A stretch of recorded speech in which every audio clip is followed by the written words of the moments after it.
সুপ্রিয় শিক্ষার্থীবৃন্দ, আসসালামু আলাইকুম। আমি মোহাম্মদ সুমন আলী, প্রভাষক অর্থনীতি বিভাগ, নবাব সিরাজউদ্দৌলা সরকারি কলেজ, নাটোর। আজকের এই অনলাইন ক্লাসে সবাইকে স্বাগতম।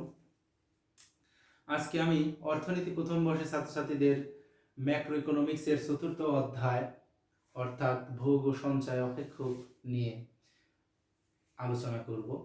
আমি আজকে যে বিষয়গুলো নিয়ে আলোচনা করব সেটা হচ্ছে ভোগ অপেক্ষক, গড় ভোগ প্রবণতা, প্রান্তিক ভোগ প্রবণতা এবং সর্বশেষে স্বয়ংভূত ভোগ এবং প্ররোচিত ভোগ নিয়ে আমি বিস্তারিত আলোচনা করব। প্রথমেই আমরা দেখি ভোগ বলতে কি বুঝি, হোয়াট ইজ কনজাম্পশন। ভোগ বলতে সাধারণ অর্থে বোঝায় কোনো পণ্যের উপযোগ নিঃশেষ করা বা ধ্বংস করাকে বোঝায়, কিন্তু অর্থনীতিতে ভোগ বলতে কিন্তু কোনো দ্রব্যের উপযোগ নিঃশেষ বা ধ্বংস করাকে বোঝায় না।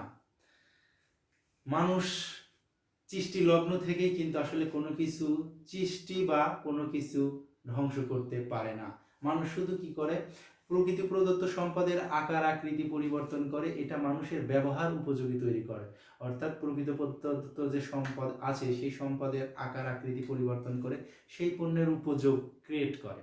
তাহলে উপযোগ যে নিঃশেষ অর্থাৎ ব্যবহারের মাধ্যমে যখন কোনো পণ্যের উপযোগ নিঃশেষ করা হয় সেই বিষয়টাকে বলা হয় হচ্ছে ভোগ। তাহলে ভোগ বলতে আমরা বুঝবো যে ব্যবহারের মাধ্যমে কোনো পণ্যের উপযোগ নিঃশেষ করাকেই বলবো হচ্ছে ভোগ। সাপোজ আমি একটা এই কলম কিনে যদি এটা আমি নদীতে ফেলে দেই বা নষ্ট করে ফেলি, তাহলে কিন্তু এটাকে আমরা ভোগ বলবো না। কারণ কি, এটা কিন্তু ব্যবহার না করে আমি নষ্ট করে ফেলতেছি বা ধ্বংস করতেছি, তাহলে এটাকে কিন্তু আমরা ভোগ বলতেছি না। তার মানে এই কলমটা ব্যবহারের মাধ্যমে যদি এর উপযোগ নিঃশেষ করি সেটাকেই আমরা বলবো ভোগ। তাহলে অর্থনীতির ভাষায় ব্যবহারের মাধ্যমে কোনো পণ্যের উপযোগ নিঃশেষ করাকেই ভোগ বলা হয়। এবার ভোগ অপেক্ষক বলতে কি বুঝি? ভোগ অপেক্ষক বলতে বুঝে বুঝতে হলে এট ফার্স্ট আমাদের বুঝতে হবে অপেক্ষক বলতে কি বুঝি। অপেক্ষক বলতে বোঝায় হচ্ছে দুই বা ততোধিক চলকের মধ্যে একটা নির্ভরশীলতার সম্পর্ক। যে কোনো দুই বা ততোধিক চলকের মধ্যে যে নির্ভরশীলতার সম্পর্ক, সেই সম্পর্কের গাণিতিক রূপটাকেই বলা হয় হচ্ছে অপেক্ষক।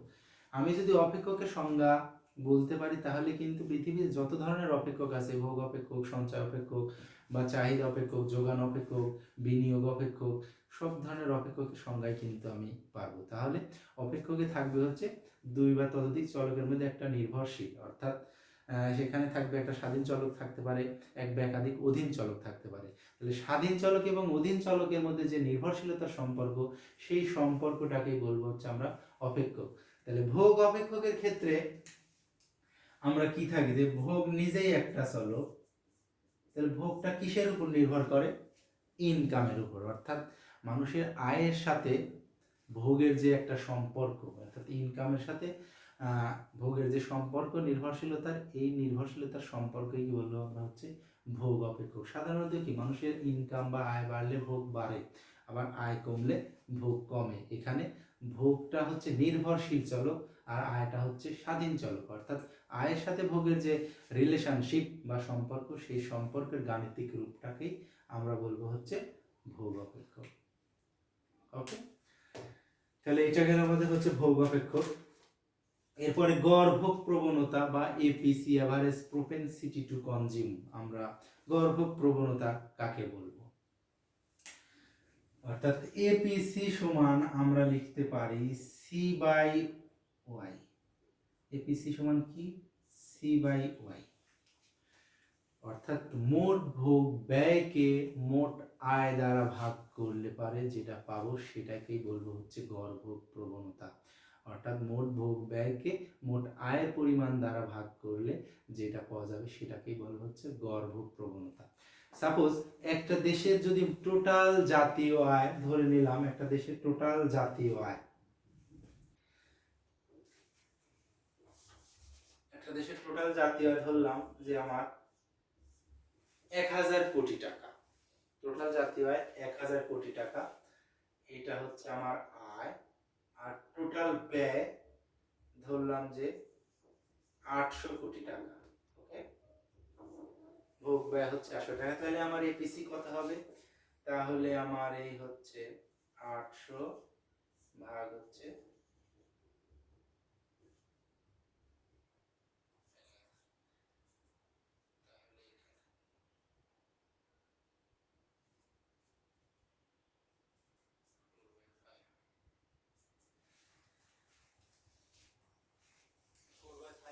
হচ্ছে 0.8 বা 80%। অর্থাৎ তাহলে আমার এপিসি হচ্ছে আমার আয়ের আমি শতকরা কতটুকু গড় ভোগ ব্যয় 80 টাকা। 100 টাকা যদি ইনকাম হয় একটা জাতির, সেই জাতি 80 টাকা তার গড় ভোগ ব্যয়। ক্লিয়ার? তাহলে আমরা গড় ভোগ প্রবণতা কাকে বলতেছি? যে মোট ভোগ ব্যয়কে মোট আয় দ্বারা ভাগ করলে যেটা পাওয়া যাবে সেটাকেই বলতেছি আমরা গড় ভোগ প্রবণতা। এটা আমরা একটা গাণিতিক উদাহরণের সাহায্যে দেখলাম। আর প্রান্তিক ভোগ প্রবণতা কাকে বলবো? প্রান্তিক ভোগ প্রবণতা কাকে বলবো? এমপিসি। এমপিসি সমান সমান del C by del Y. আচ্ছা, ডেল মানে কিন্তু পরিবর্তন বোঝায়, অর্থাৎ আয়ের পরিবর্তনের ফলে আমার ভোগ ব্যয়ের যে পরিবর্তন হয় সেই পরিবর্তনটুকুকেই বলবো হচ্ছে প্রান্তিক ভোগ প্রবণতা। এখানে আয়ের যদি পরিবর্তন হয়, ডেল ওয়াই এর যদি পরিবর্তন হয়, তাহলে কিন্তু আমার ভোগ ব্যয় কিন্তু পরিবর্তন হবে। সাপোজ আমার একটা দেশের জাতীয় আমি 1000 কোটি টাকা ধরছিলাম, এই 1000 কোটি টাকা থেকে যদি জাতীয় আয় বৃদ্ধি পেয়ে সাপোজ 1200 কোটি টাকা হয়, যে আমার 300 কোটি টাকা বৃদ্ধি পেল, 1200 কোটি টাকা হয়, আমার ভোগ ব্যয় আগে কত ছিল ধরলাম 800 কোটি টাকা, এখন ভোগ ব্যয় বৃদ্ধি পেয়ে হলো 900 কোটি টাকা। তাহলে আমার প্রথমে আমার জাতীয় আয় ন্যাশনাল ইনকাম ছিল 1000 কোটি টাকায়, 1000 কোটি টাকাতে আমার যদি জাতীয় আয় বৃদ্ধি পেয়ে 1200 কোটি টাকা হয়, তাহলে আয় বৃদ্ধি পেলে আমরা কিন্তু জানি যে ভোগ ব্যয় বৃদ্ধি পায়। ধরলাম 800 কোটি টাকা থেকে ভোগ ব্যয় বৃদ্ধি পেয়ে কত টাকা হলো? 900 কোটি টাকা। তাহলে এক্ষেত্রে আমার যদি আমি ডেল ওয়াই চিন্তা করি, তাহলে কতটুকু বৃদ্ধি পেয়েছে? তাহলে এই 1200 কোটি মাইনাস হচ্ছে 1000 কোটি, তাহলে কত বৃদ্ধি পেয়েছে? 200 কোটি টাকা বৃদ্ধি পেয়েছে। আর ভোগ কতটুকু বাড়ছে আমার? পূর্বে ভোগ ছিল আমার হচ্ছে, এখন হচ্ছে 900 আর আগে ছিল 800, তাহলে কতটুকু বৃদ্ধি পেয়েছে ডেল সি? 100 কোটি টাকা। তাহলে এখন আমাদের ডেল সি সমান সমান কত? 100 ভাগ হচ্ছে ডেল ওয়াই সমান 200, তার মানে কত? 50%। মানে কত? আমার আয় বৃদ্ধি পেলে আমার ভোগ ব্যয় কত হারে বৃদ্ধি পায়? যে হারে আয় বৃদ্ধি পায় তার 50% আমি ব্যয় করি। অর্থাৎ আয় যদি আমার বৃদ্ধি পেয়ে 100 টাকা বৃদ্ধি পায়, তাহলে আমি তার 50% ব্যয় করি। এটাকেই বলতেছি আমরা হচ্ছে এমপিসি। অর্থাৎ আয়ের পরিবর্তনে ভোগ ব্যয় কতটুকু বৃদ্ধি পাচ্ছে। আয়ের পরিবর্তনে হলো ভোগ ব্যয়ের যতটুকু পরিবর্তন হয়, পরিবর্তনটুকুকেই আমরা বলতেছি হচ্ছে প্রান্তিক ভোগ প্রবণতা। ওকে, এবার আমরা আলোচনা করব হচ্ছে স্বয়ংভূত ভোগ এবং প্ররোচিত ভোগটা নিয়ে আমরা বিস্তারিত আলোচনা করব। স্বয়ংভূত ভোগ আর হচ্ছে প্ররোচিত ভোগ। ওকে, এই বিষয়টা আমরা চিত্রের সাহায্যে দেখব, স্বয়ংভূত ভোগ আর প্ররোচিত ভোগ।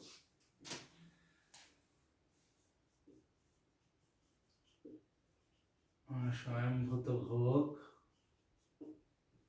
কাকে বলে? চিত্রটা আমরা পরে আঁকাই।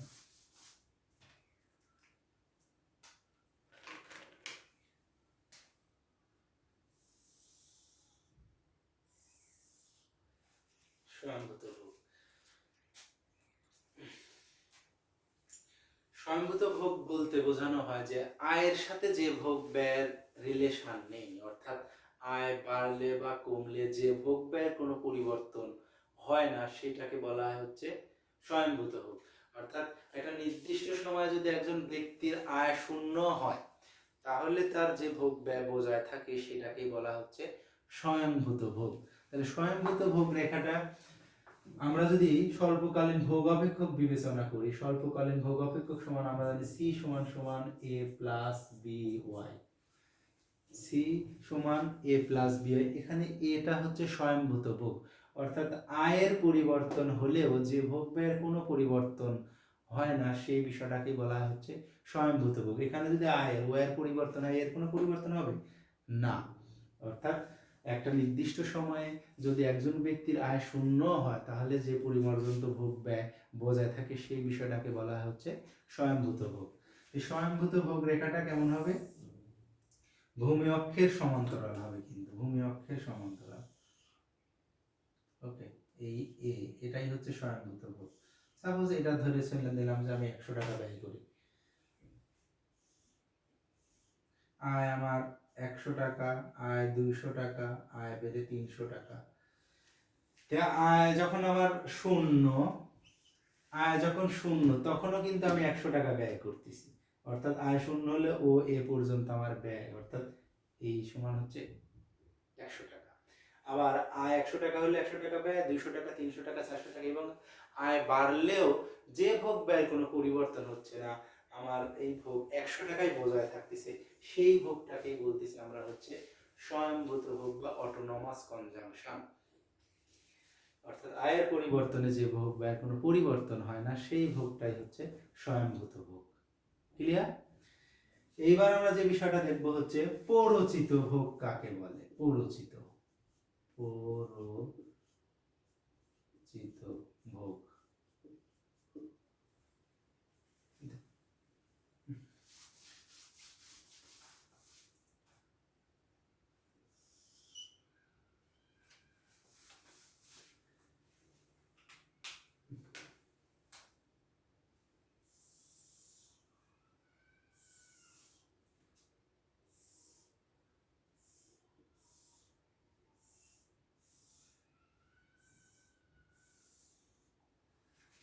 আয় 100 টাকা,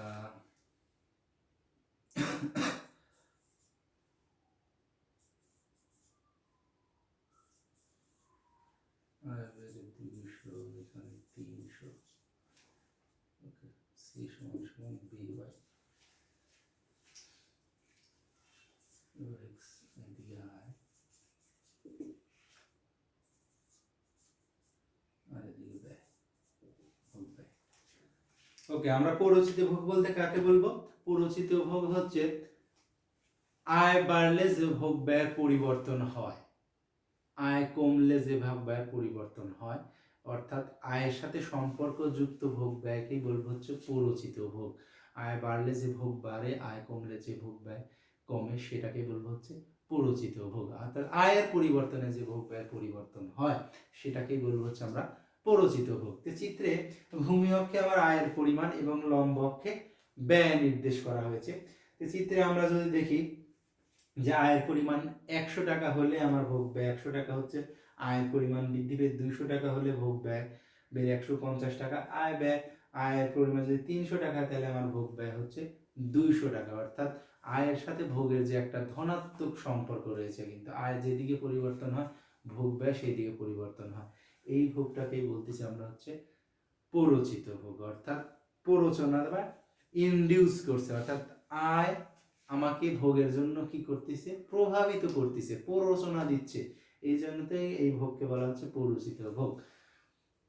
বিষয়টা ক্লিয়ার? তাহলে আমরা দেখতে পাচ্ছি যে চিত্রে আমার ভূমি অক্ষে আয়ের পরিমাণ এবং লম্ব অক্ষে ভোগ ব্যয় নির্দেশ করা হয়েছে। আয় বাড়লে, আয় বেড়ে 100 টাকা 200 টাকা থেকে 300 টাকা হলে ভোগ ব্যয় বেড়ে কি 100 থেকে 150 এবং 200 টাকা হচ্ছে ভোগ ব্যয়। এইভাবে আয়ের সাথে ভোগ ব্যয়ের এই যে ধনাত্মক সম্পর্ক রয়েছে, এই ভোগটাকে আমরা বলতেছি হচ্ছে প্ররোচিত ভোগ। বিষয়টা ক্লিয়ার? তো আগামী ক্লাসে আমি তোমাদের ভোগের নির্ধারকগুলো নিয়ে আলোচনা করব। সেই পর্যন্ত তোমরা সবাই ভালো থাকো, সুস্থ থাকো।